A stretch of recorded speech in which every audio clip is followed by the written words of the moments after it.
In 1993, Americans watched breathlessly as FBI agents faced off with a self-proclaimed religious prophet and his armed followers in Central Texas. This was the Waco siege, a weeks-long standoff between the federal government and a religious group known as the Branch Davidians. Established by leader Victor Hautef, the Branch Davidians are a Christian sect, an offshoot of the Seventh-day Adventist Church, with a literal interpretation of the Bible's prophecies. Hautef and a group of his followers settled near Waco, Texas in 1935. Branch Davidians believe in the second coming of Jesus Christ and a day of judgment in which God will punish the wicked and reward the good. In preparation for Judgment Day, the Branch Davidians isolated themselves from the outside world in their commune near Waco. Confined to a 77-acre compound called the Mount Carmel Center, they established their own way of life. The group had gone through various divisions and changes in leadership before it was taken over by a charismatic Bible teacher named David Koresh in 1990. Koresh was a self-proclaimed prophet and believed that he was appointed by God to bring about the end of the world. Unlike his predecessors, Koresh practiced polygamy, taking a number of underage followers as wives who bore his children. He also collected guns and ammunition in preparation for the coming apocalypse. Word eventually reached federal authorities that the cult was illegally stockpiling weapons. On February 28, 1993, agents from the Bureau of Alcohol, Tobacco, and Firearms arrived at the Mount Carmel compound, armed with search warrants for the property and an arrest warrant for Koresh. Gunfire erupted, although it's unclear which side started it. At the end of the 2-hour standoff, 4 ATF agents and 6 Branch Davidians were dead. The FBI intervened.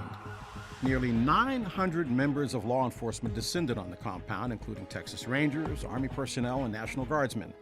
For weeks, FBI negotiators bargained with Koresh, bringing in supplies and allowing him to sermonize on the radio in a bid to get him to surrender. Though he allowed a number of Davidians to leave, Koresh displayed no signs of turning himself in. Agents then tried hardball tactics. They turned off the electricity, blasted loud music, and flashed harsh spotlights into the compound's windows. That didn't work either. After a 51-day standoff, Attorney General Janet Reno gave the FBI the green light to raid Mount Carmel. On April 19, 1993, tanks rolled in and punched holes in its walls and deposited nearly 400 canisters of tear gas inside the building. Several hours later, a fire broke out. This far out in the country without fire hydrants, you have to haul all of your water. It's just a very bad scenario here at this point. Winds fanned the flames and reduced the entire property to ash within an hour. Around 80 Branch Davidians died, including David Koresh and 25 children. While most died from fire and smoke inhalation, 2 members were found with fatal bullet wounds to the head. 4 federal agents were also killed during that siege. Several months later, a federal grand jury indicted 12 of the surviving Branch Davidians for unlawful possession of firearms and aiding the murder of federal officers. Many believe the government's actions were overly aggressive and maybe even illegal.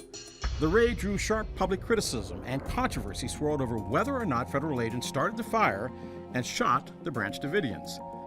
At the center of the storm was Janet Reno, who issued the final order to raid the compound. In 1999, she appointed independent counsel John Danforth to investigate the incident. Danforth concluded that the agents were not responsible and placed the blame squarely on Koresh and his followers for setting the blaze and shooting themselves in order to fulfill their apocalyptic prophecy. The investigation failed to satisfy critics who, to this day, believe in conspiracy theories of a federal cover-up. For some right-wing extremist groups and patriot militias, Waco was further evidence of a government willing to use its power against its own people. One of these extremists was a 24-year-old disgruntled Army veteran named Timothy McVeigh. Radicalized by Waco, McVeigh would retaliate for what he saw as the injustices of the Waco siege by bombing a federal building in Oklahoma City, exactly 2 years to the day of the siege at Mount Carmel.